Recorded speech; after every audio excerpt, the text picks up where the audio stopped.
We appreciate everybody that's taken the time to come try and see what we're accomplishing here.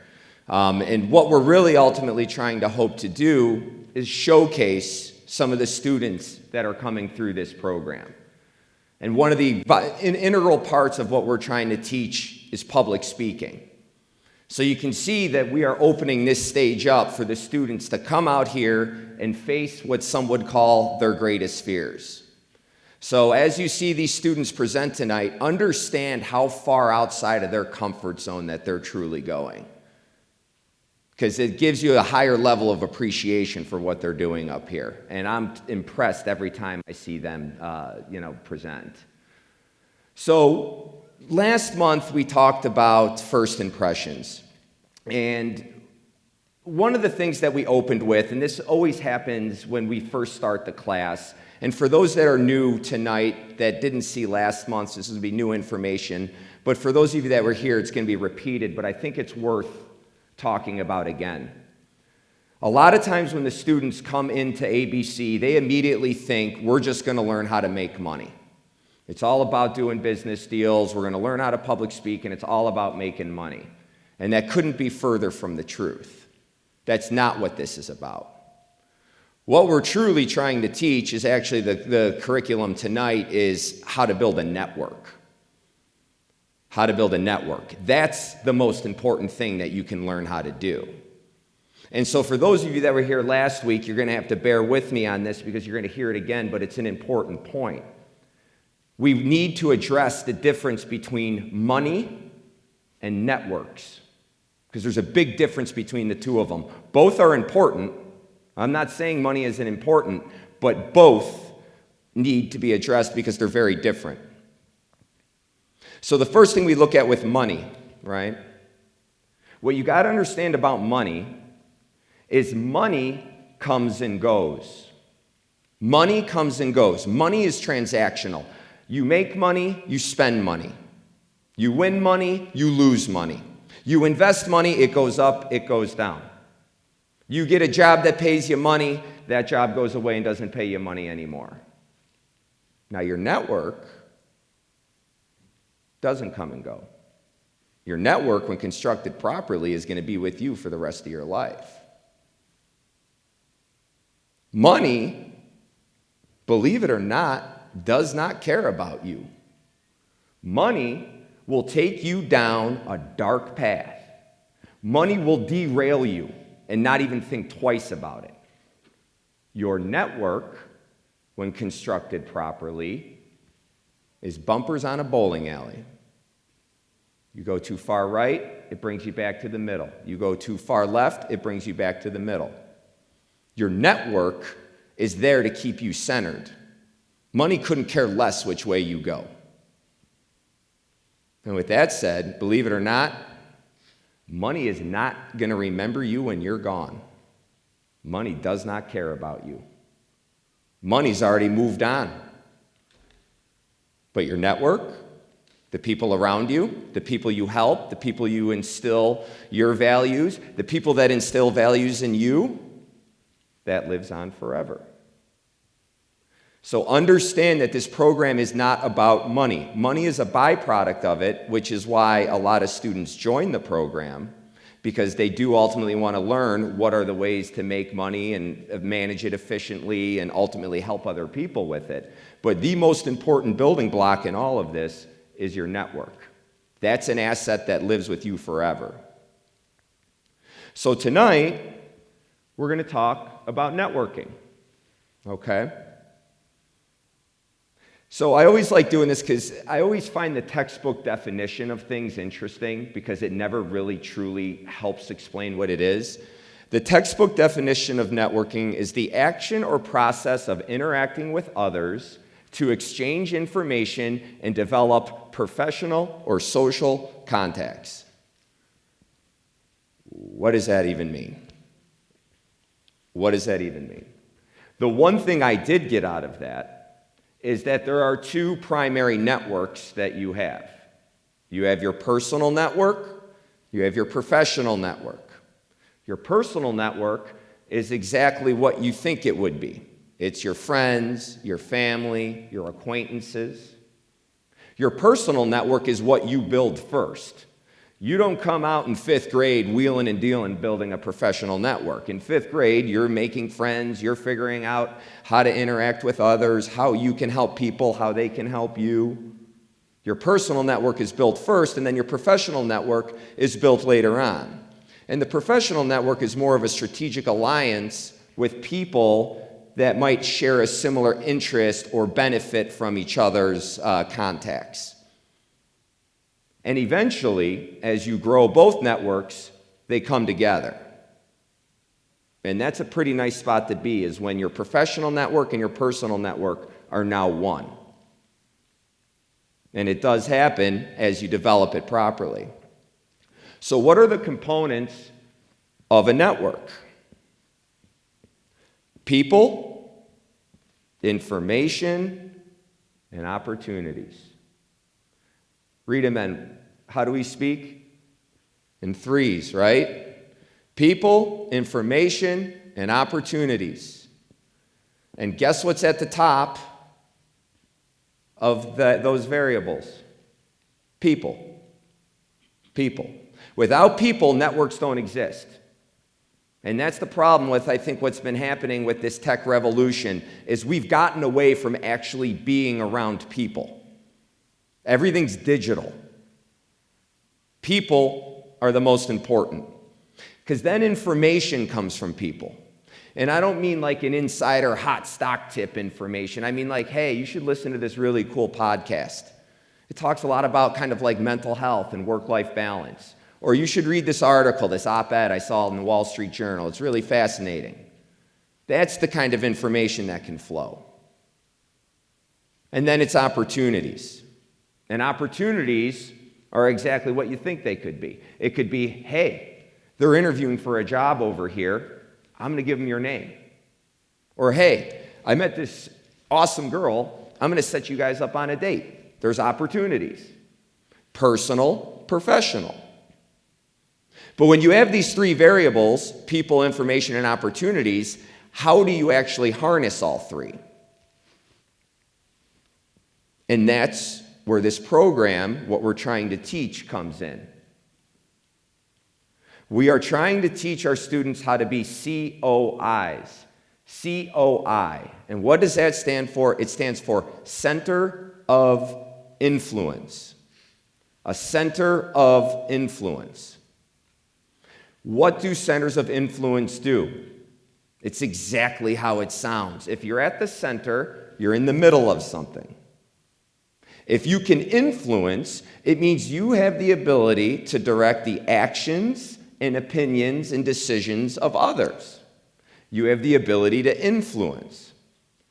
The best networkers in the world are COIs. Are COIs. Now, the interesting thing about COIs is everybody thinks to be a really good COI, you just got to exert all this influence. And that's not the case. You need to be able to be influenced as well. Because if you're not able to be influenced, it means you're not listening. You're closed off. You're not listening to other people's ideas, other different ways of thinking, other opportunities coming from other COIs. So not only giving influence is important, but receiving influence is just as important. Because what a COI ultimately does is they're just directing traffic inside of their network. People, I'm going to introduce you there. Information, I've got to tell my buddy about that. Opportunity, I got to tell them about that job opportunity. You're in the center of all this activity, and COIs are making it introduced to people outside of that immediate network. So if we look at this from kind of a basic standpoint, what do farmers do? All right, let's look at a farmer, which, by the way, in my opinion, is probably one of the most difficult professions on the planet. But their process is pretty simple. And you're going to hear about this process going tonight. They plant, they grow, and they harvest. They plant a seed, they grow that seed into a crop, by tending to it, watering it, fertilizing it, protecting it from predators. And then they ultimately harvest the crop. And what does harvest mean? They sell it, or they eat it, or they trade it. They plant, they grow, they harvest. COIs are farmers. It's very basic. COIs are farmers. Except a COI's field is their network. Their crop isn't corn, wheat, and soybeans. Their crop is people, information, and opportunities. The unique thing about COIs that's different from a farmer is the best COIs in the world that I saw some very good ones in my life. A gentleman named Ron Santella, who is a mentor of mine, he could write a PhD thesis on this topic. And the topic is value exchange. Value exchange. And that's what the best COIs do. And what value exchange is, you provide value to somebody without the expectation of financial compensation in return. You provide a benefit or value to somebody else, and you are doing that because you are trying to help. And then what happens is an exchange takes place, and that individual is going to reciprocate. And that individual is then going to provide you a value or a benefit without the expectation of compensation. We see this in our neighborhood. I'm a plumber, you're an electrician. I'll fix your sink, you rewire my outlet. We exchanged value. We exchanged value. And the best COIs do this. They take a relationship out of their field, they walk it on down to another COI and say, listen, I think this person is really smart, they're a great individual to network with, and you plant it in their field. And then, good luck. Tend to it, grow it, and you walk away. But then what ends up happening is the truly good COIs, they see that, and they're like, oh, well, I've got to make a great intro back because they gave me this. That's the value exchange of it. And that's how the best COIs connect. It's because there's an understanding of you give before you get, but at the end of it, you do ultimately receive benefit from the person you're working with. So the most interesting part of the plant, grow, and harvest process of being a COI, and this is where I see a lot of people fail, and I'll raise my hand, I've failed on it, is in the grow phase. What happens is we end up planting too many seeds, and I'm like, look at this, I got 1,000 contacts in this field. But if you're not tending to those relationships, you're not actively growing and developing it, they're going to wither away. They're going to wither away. And that's the problem with LinkedIn. I got 1,250 connections on LinkedIn. Look at that network. How many of those people can you call on the phone without looking at their profile? That's the problem with LinkedIn. We think we're connected. We're not. And the digital age has totally removed the interpersonal connectivity. So that's why learning how to be a COI in the physical sense is ultimately going to benefit, especially the next generation. You heard me talk about it. This pandemic has socially stunted your whole generation where you've been robbed of 2 years of sociability. You guys figure out, and girls figure out, how to create this and connect people. You're going to be far ahead of the game. Because back to that point, if we look to the next step, I can put 1,000 people in this field, in my network, and I can try and manage all 1,000. I can make a call, I can send an email, I can follow up. But when you become a true COI, and you really start to figure out how it works, your field isn't 1,000 people. Your field is 10 COIs that have 100 contacts. Because it's a lot easier to maintain 10 COIs than it is 1,000 individuals.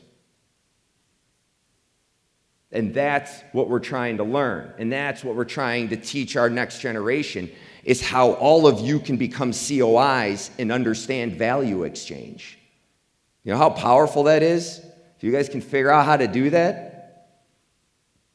So we're here, and we're obviously interested in the rate of return that we can get from these networks. So if we look, in my opinion, there's two types of return that you can get from being a COI.